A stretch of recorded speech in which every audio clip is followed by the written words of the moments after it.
Hello, welcome to the Political Vigilante. My name is Graham Elwood. I'm wearing my Comedy Film Nerds Han Shot First shirt.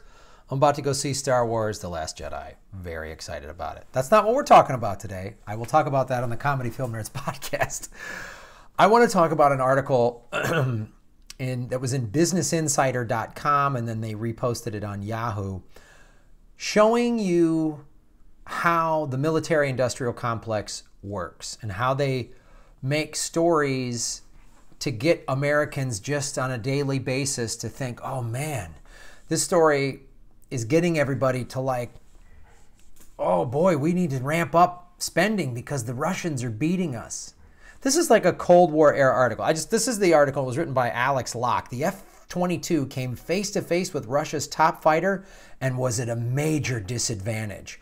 I'm going to go through this article, but it sounds like it sounds like a sports article about why a big team lost.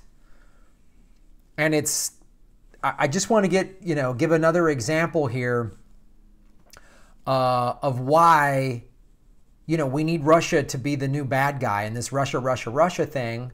And is part of this Russiagate is to further Americans into accepting this. Like when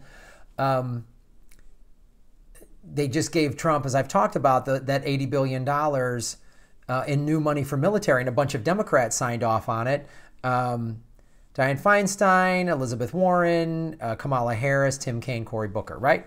This is how they can get away with that. This is why no one is flooding a town hall meeting, for Elizabeth Warren saying, what the hell are you doing? You're supposed to be, you're supposed to be a good liberal. Why are you giving all this money? Because this is in just the daily consumption of information. It's on Businesses Insider, and then it's on the Yahoo homepage.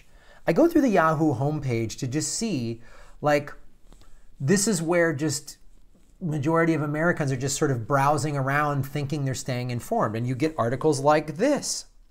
The top American and Russian fighter jets this week had their first run-in in the skies above Syria, and the incident favored the Russian jet if combat were to break out.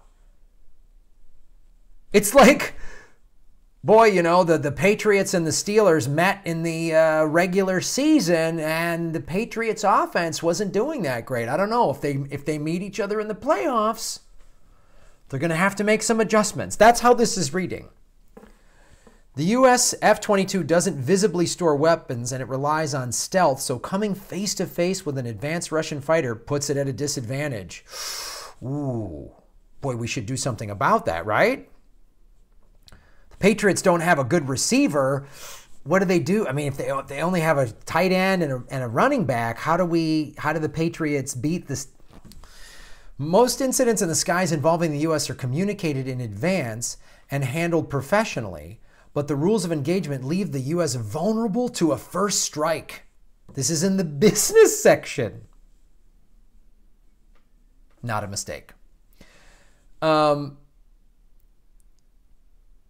This article, it just sounds like something you would read on ESPN.com. So 2 U.S. F-22 stealth fighter jets intercepted Russian Su-25 and Su-35 jets that crossed into the U.S. areas of operation over Syria on Wednesday. And it highlights a downside to the U.S. top fighter jets. No mention of why the fuck we're in Syria, two superpowers battling over a pipeline to get oil to the Western Europe. It's American airspace over Syria. That doesn't sound ridiculous to anybody? The F-22, with its incredible acrobatic abilities in air and all aspects stealth cloaking it from enemies at a distance, is the U.S. most lethal combat plane, while the F-35 has been built as a flying quarterback. What did I say? The Russians' plane, the F-35, has been built as a flying quarterback that can dogfight, bomb ground targets, gather intelligence, conduct surveillance. The F-22 specializes in one thing: air-to-air combat. So Tom Brady's good in a short yardage situation, but for the long, he needs a better receiver. The Steelers' defense, right? This is what I've just, it's unbelievable. During an intercept, a jet pulls up next to a plane that has invaded its airspace and tells the plane via radio with some version of turnaround or this will escalate. At this time, it's customary for the jet to tilt its wings and show the intruding adversary a wing full of missiles. But the F-22 can never do that because of its stealth design. The F-22 stores all its missiles and bombs internally. A plot intruding into U.S. or U.S.-protected airspace and meeting an F-22 really has no idea whether the jet is armed, and the Russian Su-35 holds more missiles than the F-22, and it holds them where everyone can see. So the complaint in this article is that there's not enough rockets hanging off of the jet. So I guess we need to put a sock in the pants of the jet plane. Show who's got the bigger dick. Ugh. On top of that, if a routine interception were to turn kinetic, the F-22, kinetic, that means a fight, a war. So they're already talking about, boy, they're almost like they're saying, boy, when we have a battle with Russia, sounds like we're already ramping up to go to North Korea. So when we fight the Russians, I mean, it's just a foregone conclusion why we're not talking about why that's crazy or what that would mean for the end of the human race or anything like that. Blah, blah, blah. That's hippie talk. But back to the rockets. This whole thing goes on.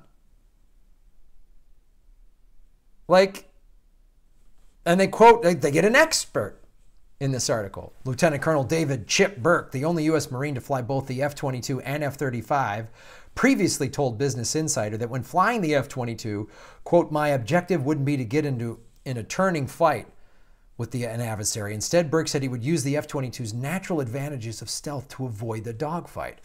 Oh, so we're running? What a bunch of pussies. The real risk. The prospect of dogfighting with advanced Russian fighters over Syria has only gotten less likely as both Russia and the U.S. still look to pull out of the country after the military defeat of the terrorist group ISIS. In reality, conflicts in the airspace above Syria between U.S. and Russian jets are handled all the time, but not with jets. But the rules of engagement as they stand put the U.S. top fighter jet at a distinct disadvantage if the worst happened and a dogfight broke out between the world's top military powers over Syria. Boom, dogfight, NFL. Right? Can the Steelers defense handle the high-powered Tom Brady offense? We'll find out.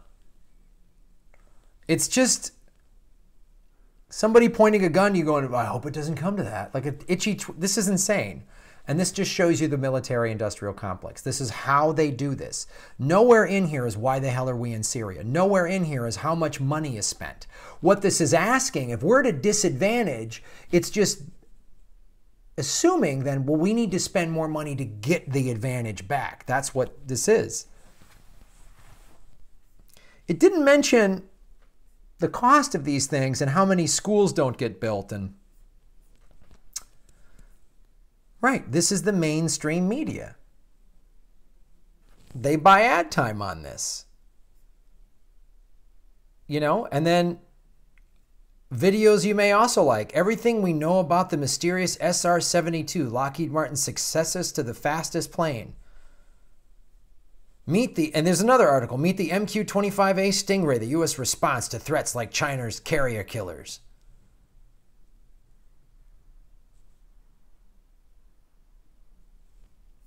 This is in the Business Insider. Wow, so it's not like how to manage my stock portfolio or what, it's what jets we need to fight China and Russia. Another article that's recommended in the Business Insider. The U.S. said it might block North Korean ships, and Pyongyang called it a big step toward nuclear war. So guys, if you're wondering what things to invest in, looks like you should invest in war. That's what Business Insider is telling you to do because there's a bunch of wars coming with North Korea, Russia, and China, according to them. This is why, what part of this whole Russia thing is to get the military, everybody all scared. So it's like, we got to spend more money. That's why a bunch of Republicans and Democrats gave Trump $80 billion more dollars. So I did an article on how Alabama is one of the poorest states in the world. We've talked to Redneck Economics about West Virginia. There is poverty, abject poverty. Downtown Los Angeles, about 13 miles from where I live, has a tent city of homeless people. So I wonder what all these stealth jets could do if we weren't, flexing our muscles and trying to stick our dicks in everything all over the world. I wonder what we might do to make this country better. 63% of the population doesn't have $1,000 in savings. And yet, here we are. People are having, to crowdfund surgeries. And it's shit like this. And then everyday Americans, be they neocons or neoliberals, read this and go, oh boy, we better do something about that. No, we don't. This is bullshit. Thanks for watching the show. Thanks for coming to YouTube to get your news. Because you know that the mainstream media feeds you this crap. Because Boeing and Lockheed Martin and all, they buy ad time on MSNBC and CNN and ABC and Fox and NBC, and all that. CBS, that's where they buy. They buy their ad time so that they can just run stories like this and no one there is going to call them on it. This guy, Alex Locke, I don't know what kind of a journalist he is. Maybe he's a good journalist, but I tell you one thing, he's not going to question this at all. He'll lose his job if he does that. I've lost my job for questioning things. So subscribe to the show, you guys. YouTube is decent. I was at 6,700 subscribers. It dropped to like 6,300 or 6,400. It's slowly creeping back up. Make sure they haven't unsubscribed you because they're doing that, and hit the bell icon. Also, December 17th, I'm doing the first in 13 episodes for a PBS affiliate. I am not working for the corporate media, doing a Native American stand-up comedy show. Your ticket, it goes to a charity. FNX, the channel I work for, First Nation Experience, we're doing the First Nations Comedy Experience. It is a fundraiser for Native American arts and culture. And to get more Native Americans, it's a channel, and my show is about helping to get more Native American artists in front of and behind the camera. So your ticket is a tax-deductible donation to help Native American arts organizations. I'm not part of the big corporate media, man. I'm working for a little PBS channel out in San Bernardino, California, and it's awesome. So support it. That's at GrahamElwood.com. Thank you.